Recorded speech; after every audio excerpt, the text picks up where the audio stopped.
A little over 70 years ago, one insane runabout changed boating forever, and it did it with a feature that served no mechanical purpose whatsoever. Chris-Craft built roughly 100 of them before killing the model after a single season. However, strangely, the inboard boat that flopped on the showroom floor went on to redraw the shape of nearly every outboard rig that came after it. What that goldfin did to the marine industry is stranger than the flop itself, and to understand why it landed so hard, you first need the boating world it crashed into. Picture the American runabout market before that goldfin showed up. Chris-Craft was the largest builder of mahogany pleasure craft on the planet, and the company had spent roughly 3 decades sanding, varnishing, and refining one basic idea: plank-on-frame hull, bright finished wood, chrome hardware that looked like it came off a Pullman car.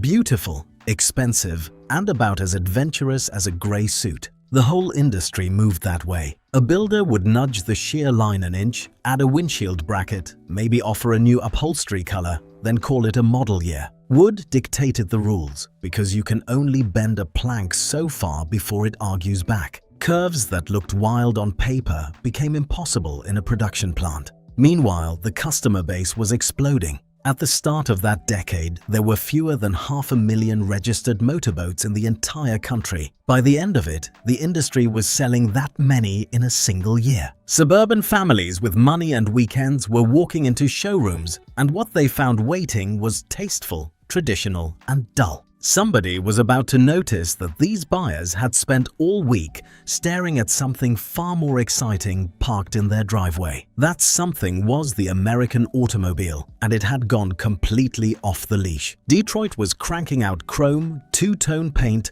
wraparound glass, and tail fins borrowed from fighter jets. General Motors was touring the country with its Motorama shows, where concept cars spun on turntables under spotlights, and ordinary people lined up around the block to see them. Then Chevrolet dropped the Corvette, America's first volume-produced fiberglass sports car, with modest fins and a body shape no steel stamping plant would have attempted. Suddenly, a material used for boat hulls and radar domes was the sexiest thing in the showroom. Chris-Craft's leadership watched all of this with growing discomfort. Their boats were objectively finer things than most cars on the road, built by hand from tropical hardwood by craftsmen with decades of skill. That no longer mattered. A buyer who had spent a Saturday admiring a Bel Air walked into a boat dealership and saw furniture. The company's own racing runabout line had wound down, and image, not engineering, was the problem sitting on the balance sheet. The fix could not be another varnished deck. It had to be theater. So Chris-Craft went looking for a designer who had never been taught what a wooden boat is supposed to look like. They found Don Mortrude, a freelance industrial designer who had done work for General Motors. Mortrude was not a boat builder, which turned out to be the entire point. And rather than start from a blank sheet, they took a proven hull and dressed it in something outrageous. The bones came from Chris-Craft's 19-foot racing runabout. Below the waterline, the 21-foot Cobra shared that hull. Above it, everything changed. The restyling stretched the boat about 23 inches longer and 8 inches wider, giving the topsides room for a sweeping sheer that ran aft to a transom sitting almost embarrassingly low in the water. Up front sat a bullnose bow that no traditional wooden boat builder would have proposed, because shaping that compound curve out of production planking inside a factory was a nightmare. Writer Jack Savage has credited Mortrude with that bow and with the blonde king plank running down the deck, a light stripe against dark mahogany that made the whole boat look longer and faster while it sat motionless at the dock. Then there was the thing everybody remembers. One piece of molded plastic on the back deck, painted gold, and the marine industry never recovered from it. The engine cover was a fiberglass shell rising into a dorsal fin, finished in metallic gold. It cooled nothing, stabilized nothing, and steered nothing. Its job was to be seen from across a crowded hall, and at that job it was undefeated. What made it matter was the material. Chris-Craft, the great wooden boat company, had reached for fiberglass because wood physically could not make that shape. This was among the first times the stuff appeared as a styling element on a mainstream production runabout, and it planted an idea that would eat the industry alive within a decade. Shape was no longer limited by lumber. The rest of the boat played along. A car-style wraparound windshield curved around the helm. The dash wore black alligator pattern vinyl. Because the raised motorbox swept so far forward, there was room for one bench seat and nothing else, so the 21-footer carried 4 people and the 18-footer carried 3, all shoulder to shoulder like a Sunday drive. Chris-Craft leaned all the way into the automotive theme by raiding a parts bin. Restorers have long noted that the dashboard, steering column, steering wheel and horn button, concours examples even wear gold bottom paint, a detail nobody sees once the boat floats, which tells you everything about the mission. Under that gorgeous plastic hump sat the other half of the story, and it burned gasoline by the bucket. 2 sizes were offered, and they were different animals. The smaller Cobra measured 17 feet 8 inches with a 6'2" beam and rode on its own hull, not a shortened version of the big one. It came with 6-cylinder power only, topping out with a triple carbureted Hercules-built Chris-Craft KBL rated at 131 horsepower. That combination saved something like 600 pounds over the 21-footer, which made it the sweeter handling boat of the pair, a detail collectors argue about to this day. The 21-footer went hunting bigger game. Buyers could order a Chrysler Hemi-powered, and at the top of the menu sat a Cadillac Crusader rated at 285 horsepower. Fewer than 15 boats reportedly left the factory with that Cadillac, which is why survivors with the original engine can be counted on your fingers. Performance claims vary wildly depending on which brochure or auction listing you read, with numbers ranging from the mid-30s into the 50-mile-an-hour neighborhood. Treat the high figures with suspicion. What isn't in doubt is that a mahogany runabout with a big Detroit V8 and a low transom was a handful, loud, thirsty, and thrilling. Price matched the ambition. One auction house has noted that the Cobra cost more than all but the top-of-the-line Cadillac limousines of its day. You were not buying transport, you were buying attention by the yard. Which raises the question nobody at Chris-Craft wanted asked out loud: who on earth was supposed to buy this thing? The honest answer is almost nobody, and that was the plan. The Cobra was a halo model, built to drag people through the door so they would leave with something sensible. This is standard practice now. Back then, in a business that sold boats on craftsmanship and reputation, it was close to heresy. The showrooms became stages. Chris-Craft had a Fifth Avenue presence in New York, and the boat shows of that era were mobbed civic events where a manufacturer could put a machine under lights and let the crowd do the advertising. A gold fin above a sea of varnished decks did the work of 100 magazine pages. One story captures it perfectly. A British businessman who had picked up the European license to build AMY jukeboxes walked past the New York showroom, caught sight of that gold dorsal fin, and bought the boat. A pair of Cobras crossed the Atlantic, and one of them spent its working life being raced on Lake Windermere in the English Lake District. That is not a purchase decision. That is a fin doing its job at a range of 40 feet. The lesson landed across the industry. Boats could be sold the way cars were sold, on desire, color, and silhouette, with the spec sheet playing backup. Every builder who later hired an automotive stylist, molded a two-tone gel coat, or gave a model a jet-age name was reading from a script the Cobra wrote. It won the show and lost the war, and the reasons why are worth understanding before you envy one. The Cobra lasted a single model year. Total production came to roughly 100 hulls, with about 52 of the 18-footers and 55 of the larger boats. Those sources disagree by an example or two. As a commercial product, it was a belly flop. The reasons are not mysterious. That gorgeous swept motorbox devoured the interior, so a family boat had one row of seating and nowhere to put a cooler, let alone kids. The price sat in exotic car territory. The hull underneath was traditional plank-on-frame mahogany, which meant soaking the bottom every spring, varnish every year, and a bilge pump you learned to trust. Buyers who wanted the space-age future were being asked to pay a premium for it while accepting every drawback of the past. There was also the awkward business of the fin being the most modern thing aboard. Customers noticed, if molded plastic could deliver that silhouette, why was everything below it built from lumber that leaked? The model closed out the company's racing Runabout lineage, which gives it a certain funeral and fireworks quality. Chris-Craft had built a magnificent advertisement for a future it was not yet ready to build. Not everyone in the trade agreed that molded plastic deserved a place anywhere near a serious boat. The resistance to fiberglass was fierce,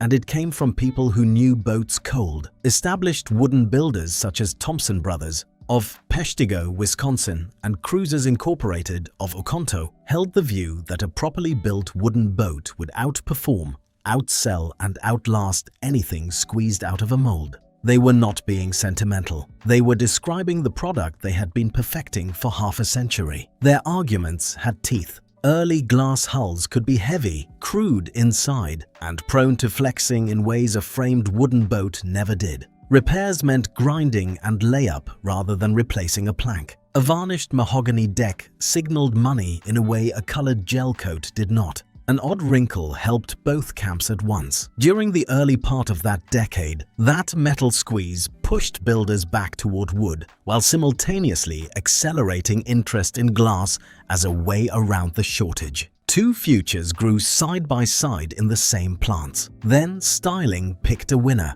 and it picked the material that could be shaped. Other companies were reading the same room, and somebody was about to bolt fins onto an outboard boat. Here is where this story stops being about mahogany money and starts being about the rest of us. The outboard market was where the volume lived, and outboard builders had noticed that a wild shape moved product. Evinrude commissioned Brooks Stevens, one of the great American industrial designers, the man behind Harley-Davidson styling work, and the Studebaker Gran Turismo Hawk. The brief was a boat to show off Evinrude's Lark outboard motors. What came back was the Sea Lark, a two-seat showboat with a double-bubble windscreen and tail fins that looked borrowed from a Cadillac dealership. Cadillac Marine and Boat Company built it, and depending on which account you follow, a single example was made for the Chicago show and another for New York. It was a concept boat in the automotive sense, and a boating magazine of the period described its stern styling as evidence of how far Runabout design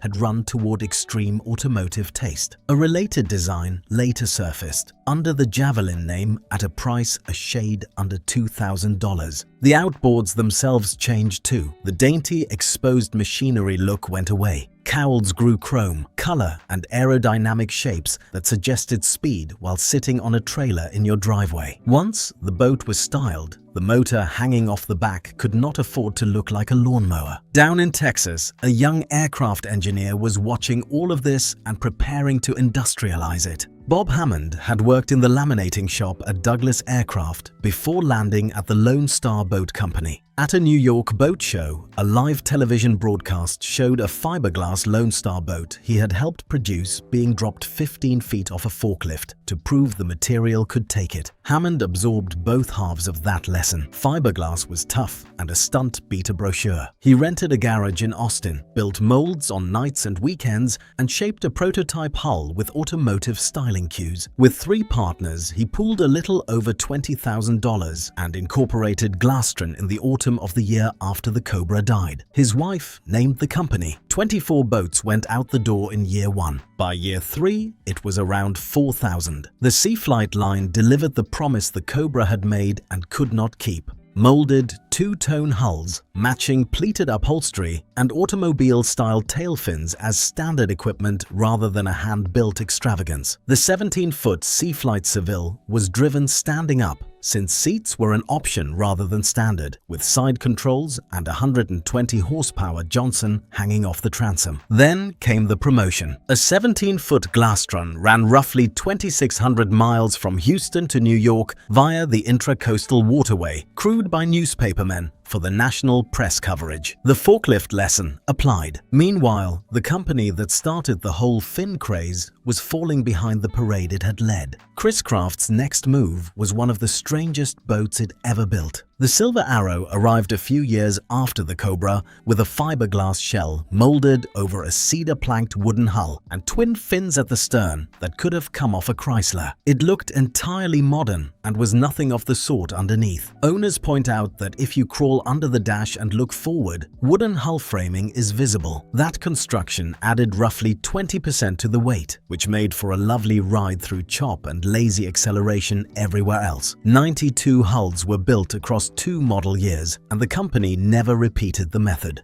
The bigger picture was harder. Chris-Craft was producing thousands of boats a year and had spent generations building an organization around lumber, joinery, and skilled hands. Molds, resin, and gel coat required different plants, different workers, different economics. The company also opened a steel hull division around this period for its Roma cruisers, which tells you how uncertain the answer looked from the inside. Fiberglass took the market anyway. New names with no wooden legacy to protect scaled up fast, and the wooden runabout became a hobby instead of an industry. The part that matters most to outboard people is what survived the transition, and it isn't the fins. Look at a modern rig on a trailer at any launch ramp, and the inheritance is sitting there in plain sight. The molded hull with compound curves nobody could plank, the gel coat graphics, the color-matched cowl on the engine, sculpted and badged like a piece of jewelry. That is the Cobra's logic running 70 years downstream. The deeper inheritance is commercial. The Cobra proved a boat could be a showroom weapon,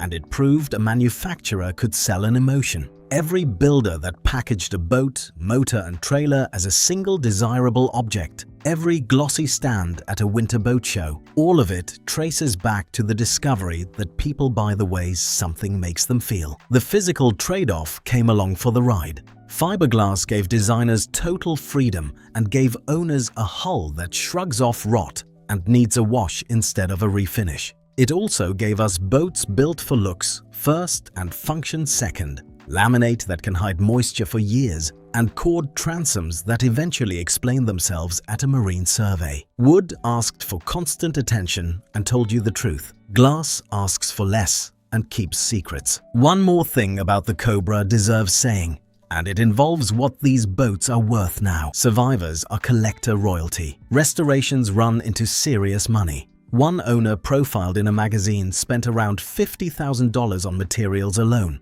and that was before counting the 20 months of evenings he put in.